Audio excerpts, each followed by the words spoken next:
All right, guys, and welcome to today's live stream. And today I'm going to take a questions first that I have been getting in the comments in my videos. I want to address them first because some of them are quite valid questions that you may also have on this live stream. And for you guys who attend live stream live, I also have the top bonuses that you can check out. One of the bonuses is like a detox, how to detox your system. And other bonus is basically how to clean derma roller or microneedling device. So those two, check them out because they are quite valuable and important to implement in your daily routine regarding hair regrowth. Okay, so I will start with the questions first that I have been getting in the comment section below my videos, and afterwards I will check up questions in chat box, right? So we just kind of flow with it and see how far it goes, right? Okay, let's start with the first question. And what do you recommend for someone that can't use Minoxidil anymore? That's kind of first question I have here in the chat box. And basically the thing is that if you cannot use Minoxidil anymore, that is kind of sad because Minoxidil is very potent growth stimulator. And I have tried different other growth stimulators over the years, like especially in the beginning when I tried to solve my inflammation and tried to solve my hair loss. I tried several of other ones, but Minoxidil has always been the most potent one, right? And if you cannot use it anymore, yes, there are options, but still Minoxidil is a best option. And maybe there is something else that is kind of making it that you cannot use it anymore. Maybe there is a scalp inflammation that's causing problems, or something else, or maybe you have been overusing it and it has led to scalp tension or those kind of things, right? So you kind of need to possibly take a break from it, right? And check, maybe you can try lower percentage of it, or maybe try the different formats of it, right? So look into possibilities, right? Because if you cannot use it anymore, that is quite an unfortunate thing. So. Okay, and the next question is about how do you detox your system? And like I said, you can get a bonus in the chat box now. I added the video on how I do it. But to briefly tell you, is basically as I use either apple vinegar or lemon water. Those are kind of two things I use to detox my system. Next one is basically a question about, do I need to use Minoxidil for life, or can I stop it with it at some point? And it basically depends on what are you doing, like what is your oral treatment, right? If you just are using Minoxidil as hair loss prevention or a regrow stimulator, then yes, you cannot stop with it, right? Because if you stop with it, those hair will fall out again.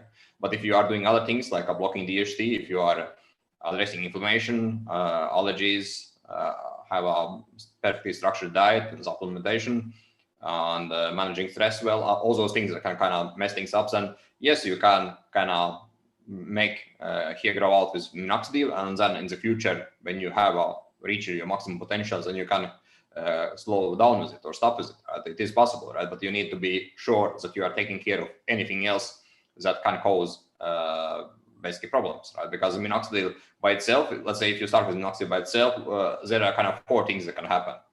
One thing is that it will grow out here, right? That's one thing. Other thing is that it alone will not work. There will be no change. Third thing is that it can increase scalp inflammation and make things worse. And the fourth thing is basically that you can get regrow in some areas, and other areas the hair are still shedding out, right? So those kind of 4 possible ways you can go, right? Okay, next question is about Alex, what do you think about Finasteride, oral or topical? Please answer. Okay, so basically over the years, since 2008, I have been using oral Finasteride, right, on daily basis, microdosing it. And you can check my previous videos about it. And recently, I have tried out topical Finasteride because a few of the guys in my program, they could not take oral Finasteride, so we need to find a solution to it. And topical Finasteride do work, absolutely, no question about it. Of course, you need to make sure that you actually are dissolving all the powder in Minoxidil or Finasteride to actually make it work, because if it doesn't dissolve in a carrier and it stays on the scalp and doesn't kind of absorb into skin, then there will be no effect, right? So you need to make sure that you are actually finding right carrier for it and it actually do work, right? And if you are not able to find the right carriers, then possibility is just to buy like a topical Finasteride solution that is made already from like a Minoxidil Max or those kind of places, right? But it do work, and I would say this is effective as oral, basically. Okay, next question is about cortisol steroids and creams for scalp itchiness. Yes, it is possible to use them, but again, it is just a short-term solution, right? So basically, it will help you short-term, but long-term, it doesn't solve anything, right? So cortisols and cortisol and hydrocortisone, they are okay for short-term, right? But it's basically, it's like it can buy you time, but you cannot keep using it, right? Because it will lead to problems, it will lead to skin issues, and there are several other serious side effects of using or overusing of steroid lotions and creams and so on. So you need to be careful. And I did use them myself when I was having inflammation outbreak, and they did work. But again, each time I stopped with it, my hair loss got worse, right? And then basically what happened is that I was having scalp inflammation. I got on steroid creams. My scalp inflammation went down, and I started to grow back here. And then I need to stop with it because you cannot keep doing it. And again, my scalp inflammation returned, and I had a hair loss. So it was like ups and downs for almost 2 years, and my hair loss just got worse each time, right? So I was using them, but they did not solve anything, right? So you need to address and find out what is actually causing your inflammation. Is it some kind of problems in your scalp, or is it the diet, or what is the reason behind it? So, okay, next question. Next question is about age and sensitivity to DHT, and if it's increased over time, and how much does factors like inflammation and stress plays in on hair loss. Basically, yeah. So I have been using or taking Finasteride since 2008, right? And I've been taking the same amount, and it has still been working perfectly well. So basically, it shows that you can just keep same amount over the years, and it won't change, right? And I started to take Finasteride when I was around 24, and I'm now 36 years old. So I have been on it for almost 13 years. So it do work, and I don't see any reason to increase amount of it either. So. And regarding inflammation and stress, yes, those two factors play in a lot, and they can make things worse. So you need to be sure that you are addressing both inflammation and stress, right? You cannot have any inflammation going on the scalp, because basically it will make your getting regrow or stopping your hair fall so much more difficult, right? And the first time I was able to get results, I was just taking Finasteride, right? And it did work very well for 2 years. But because I was not addressing my scalp conditions and scalp inflammation, it just kind of got worse and worse. And suddenly it went out of control, and I had a massive shed.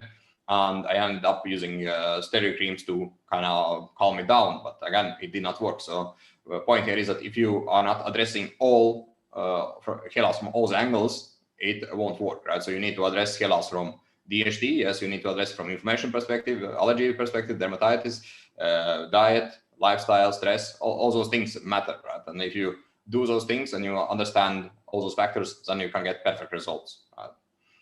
Okay, next one. Alex, what do you do when Finasteride and Minoxidil stop working? And again, this is a question that I have been addressing in several other videos. And basically, you need to find out what is actually making a problem, right? Why it doesn't work anymore, right? Because there is always some kind of underlying condition or underlying issues that is causing problems. And in most cases, it's inflammation. Let's see, next one. Hey Alex, can I start shampooing less? I've been using Ketoconazole for dandruff, and the scalp is clean now. Can I keep doing it once every 5 days if my scalp stays healthy?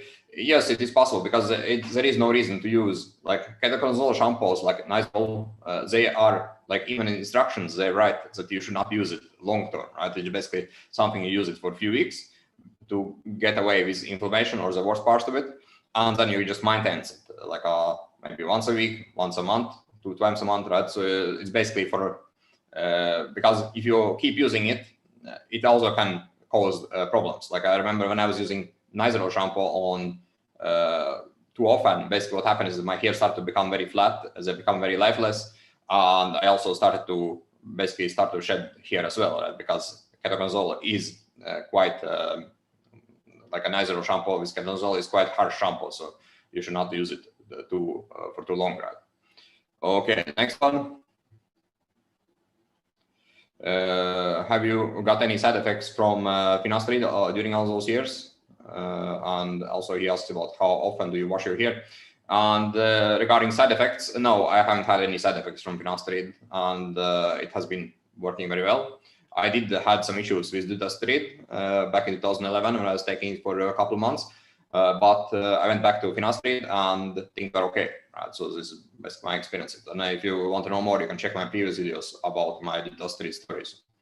Regarding hair wash, yes, I wash my hair every day, right? And it is very important to have a clean scalp when you are doing treatment, but you need to kind of make sure that you are actually washing scalp with shampoos that are right for you, right with your skin type, and don't cause any problems, right? Because if you are using, let's say, Nizoral, like I mentioned previously, Nizoral every day, then it will most likely lead to issues. Right? So you need to find out what kind of skin type you are having, what kind of type of inflammation you are having, and find the best possible shampoos that address those problems. Okay, next one. Do you use Minoxidil 1 time per day or 2 times per day? And are you using it 1 time a day? Right? I have been using or applying Minoxidil on my scalp like basically 1 time a day since beginning, since 2013. And you can check my previous videos or my other live streams about my progress during those years. But basically, it is enough to apply just 1 a day. You don't need to apply 2 times a day. So. Next question about smoking. Do you smoke? Will it affect hair loss? Yes, if you are like, what I have noticed if I do have a cigarette is that my shedding increased afterwards. Right? Next day I have increased shedding, but the shedding kind of disappears again. Right? So basically there is some increased shedding day after, but it's not like DHT that stays and causes problems long term. Right? So basically, if you have a cigarette here and then from time to time, it is not ideal, but it won't do too much damage, right? But if it's a thing you are doing on daily basis several times, then most likely it will cause more shedding, and it's not optimal, right? So basically, if you can just keep like a small consumption of small cigarettes at the low level, then it's most likely okay. But if you have something like if you're doing it on daily basis, then it's not okay because it will most likely kind of mess up your treatment. Next one is about cutting finasteride 5 mg into 4 pieces. Is that okay to use or take? Yeah, I guess so. It's fine. Like in my case, I microdose Propecia, right? And I microdose Propecia at 0.5 mg, and I've been doing it again since 2008, and it works great. And if you are cutting, let's say, Proscar peel 0 on 5 mg into 4 pieces, you get like a 1.35 mg of finasteride, and I guess it should be okay. Right? Okay, what's the next one? What's the most effective, the dutasteride or finasteride? Like I would say, for me, both of them have been working very well. Right? And I like finasteride because I find it less likely to cause any issues, and it is much easier to microdose it as well. Right? But dutasteride is the other option we have.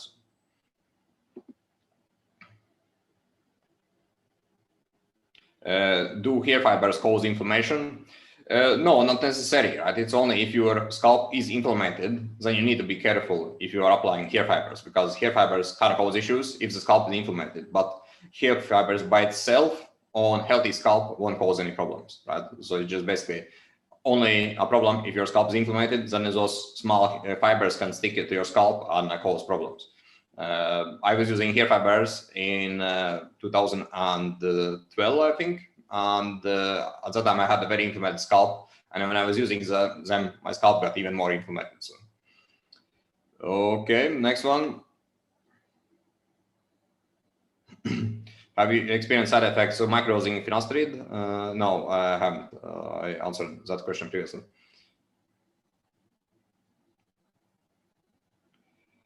Let's see. Would it be enough with 2% Minoxidil to try apply on here? Yes, it is a possibility to try out if you are taking measures to block DHT and other things like inflammation, addressing it, and dermatitis and so on. So then, yes, most likely 2% Minoxidil can be something to try out. I haven't tried it myself. I have from the beginning been using 5%, and I have found it most effective, most convenient, but 2% is option. So.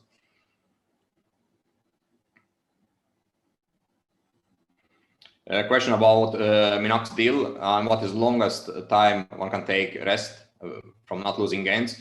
I would say 2 to 3 weeks, right? If you don't know how to cycle it, and if your hair are still kind of dependent on Minoxidil, then taking longer than 3 weeks will be a problem. But 2 to 3 weeks is fine. You can stop with it for 2 to 3 weeks. It won't cause any damage.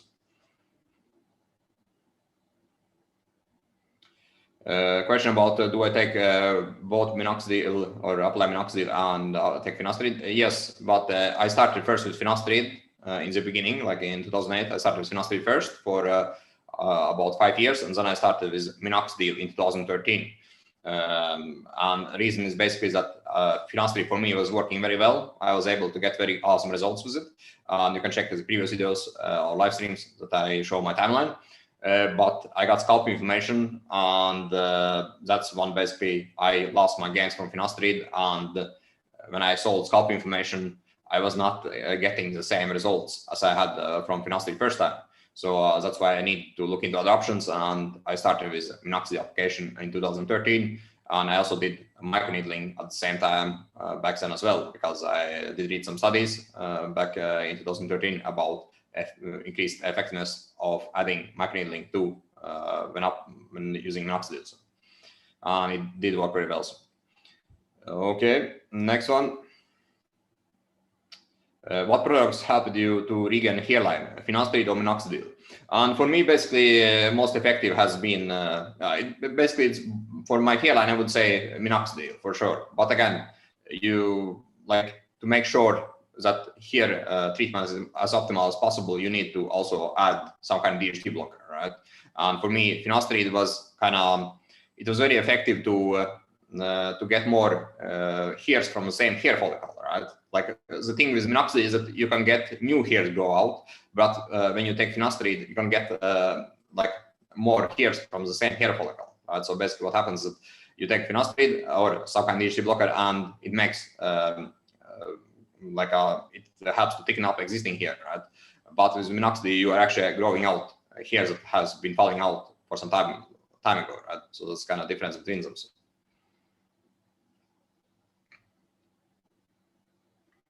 Hey Alex, do you think it's possible to see some regrow with just Finasteride, or it's only for my intents? Yes, if everything is perfect, you can get very good results with just Finasteride, right? And like I said previously, is that I was taking Finasteride for some time, or in 2008 for 2 years with very good results, with very nice recovery, and it did work for me very well. But my problem was that I got scalp inflammation. So basically, it shows the importance of addressing anything that can cause issues, right? Because if you are just taking Finasteride, it will work, right? If there is no problems, but in the future, you need to be sure that you don't get any other issues that can come up and cause issues. Yes. Regarding creatine and here, I would not recommend to take creatine, because when I was taking creatine supplements, basically what happens is that I always start to shed a lot of hair, right? And it happens even when I take Finasteride. So I think most likely creatine is causing some kind of DHT spikes. So I would not recommend to have any creatine when you are treating hair loss. So.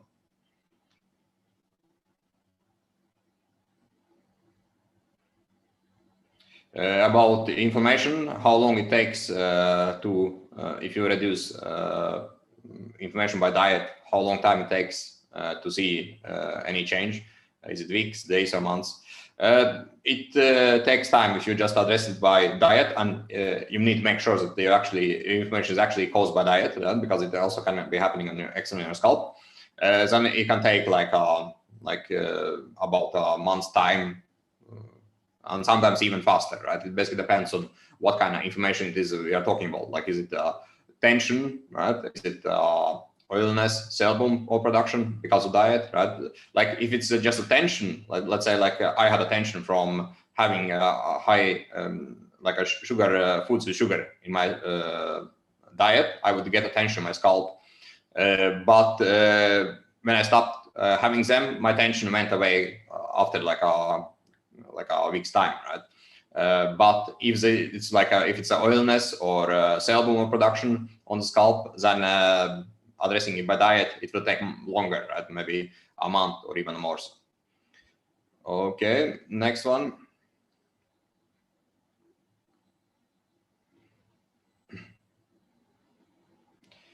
Does scalp massage have benefits for inflammation? No, don't do any scalp massage or microneedling or those kind of things when you are having inflammation on the scalp, because inflammation needs to be solved first before you actually can do any stimulation, because scalp massage is kind of stimulation, right?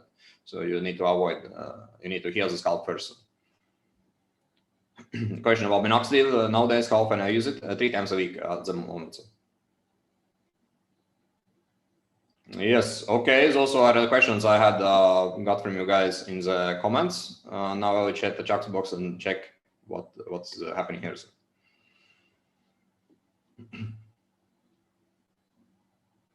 Can vitamin B reduce sebum production?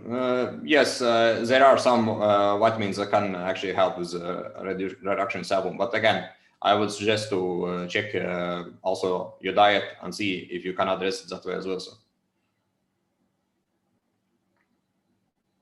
Have you ever used the Minoxidil? No, I haven't. Actually, I haven't done so. A question about what to use for hairline, to regrow hairline.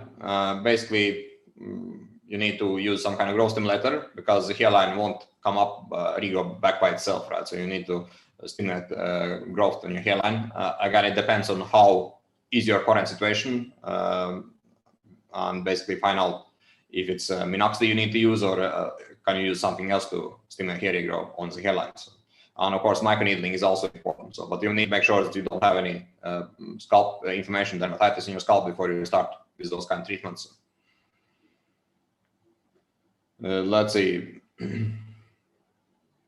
How to treat inflamed scalp? Again, it depends on what kind of inflammation you're having, right? Because if it's inflammation of diet, then you need to address it from diet perspective. It is if it's external, so maybe you can try Ketoconazole shampoo. Maybe you can try.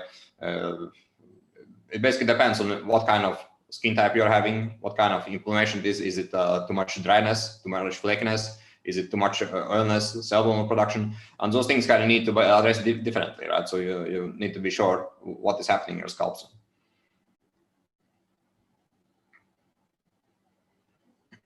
Okay, oily scalp. Yes, oily scalp. I guess apple cider vinegar can be something to use. It can help some. Like a question about Finasteride and taking it daily or every other day. I would say for me, always it has been best to take it daily, right? That's my experience. I know there are some guys who kind of try to take it a few times a week, like have a day break or those kind of things. But for me, taking it daily has always been the best. And when I have tried over longer periods of time taking it alternatively, what has happened is that I had increased shedding. So, wow. What do you think about oral Minoxidil? Yes, oral Minoxidil I guess works as well, right? It's another way to kind of address this problem. But again, oral Minoxidil is quite hard to get, and there is also a possibility of getting side effects. So it's not for everybody, but it is an option we have if, let's say, if you don't want to apply Minoxidil in your scalp. So it is possible to take oral Minoxidil. So, but I haven't taken it myself. So.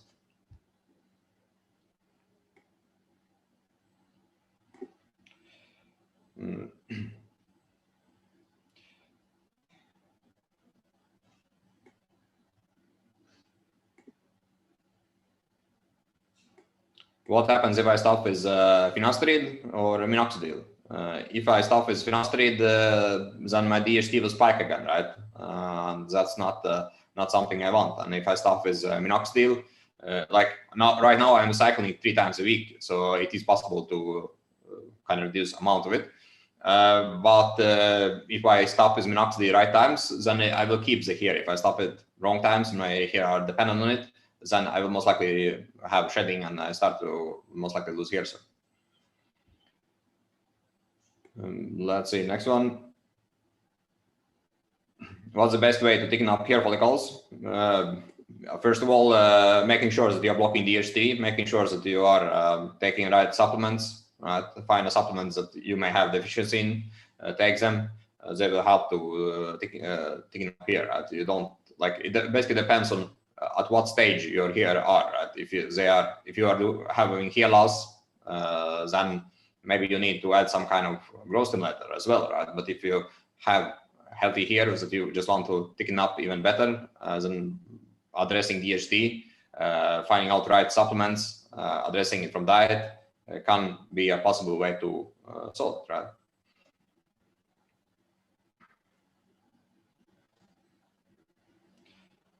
Let's say a question about taking oral and topical finasteride daily. Yes, so like for last couple of weeks, I did try both of them, and it was okay, right? For me, I don't have any side effects with finasteride, and it has been okay. But again, like in most cases, it is enough with just one of them, right? Like it basically depends. If you check your DHT levels and you find out that you are very sensitive to DHT and your DHT levels are way too high, so maybe addressing it both topically and orally can be an option. But if your DHT levels are at the normal ranges, then most likely just taking oral finasteride or applying topical finasteride, one of them is enough. So. What kind of information is possible? There are several types of information that are possible, and basically we have sebum information, we have information that is from inflamed hair follicles, we have information from different dermatitis, we have information from diet, we have information from possibly from dryness.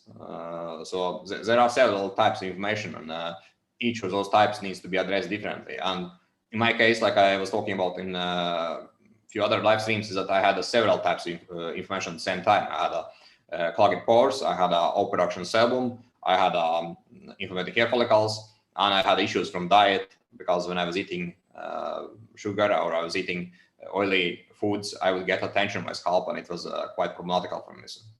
So those things can happen. So, okay, guys. Do you take Detoxing and Finasteride currently? No, I just take Finasteride at the moment. So, like I said, I prepare it because there are less chance of side effects, and I also like Finasteride because it's more easy to microdose it. So. Yes. Okay, guys. If there is more questions, I will wait a bit more. Like I said, there are two bonuses for you guys that you can check up for you who are attending this live stream live. One is a detox, another one is basically how to disinfection derma roller after use. And also for you guys who want to join my rapid program or want to know more about it, you can schedule a call here as well. Add it in the chat box.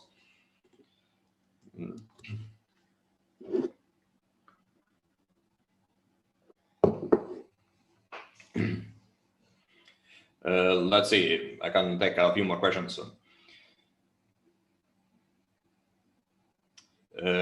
Question about 18 years old and have receiving here, have again genetic alopecia. What is your advice? Do I need to take finasteride? First of all, you should check out what kind of levels of DHT you are having, right? And making sure that it is actually DHT that is causing a problem. And if it's DHT, then you can start to possibly address it with the supplements first. If it doesn't work, then maybe step it up to topical finasteride. If it doesn't work, then maybe next step is oral finasteride. Right? You need to kind of be a bit careful, do the research, because finasteride is something that you will need to do and take for a very long time, right? So you need to be sure that it is something that is okay for you. So, let's say next question: when should we switch to Minoxidil 10% from Minoxidil 5%? I don't think it's necessary, right? Because I have been taking or applying 5% since 2013, right? And it's almost 8 years now. So basically, why some people may need to switch over, or some guys may switch over to 10% is that maybe they haven't addressed all the underlying conditions, right? And then 5% is not enough anymore to solve this hair loss issue, and then they need to step it up to 10% to actually keep hair from falling out, right? But if you are addressing everything that can go wrong in your scalp, or blocking DHT, or taking measures to kind of lower DHT, addressing all other issues, then most likely 5% is enough, right? Because I have been using it for almost 8 years, and it still do work, right? So just a suggestion. So. Do I recommend microneedling? Yes, I have been doing microneedling since 2013, basically right from the beginning when I started with this hair loss journey. So.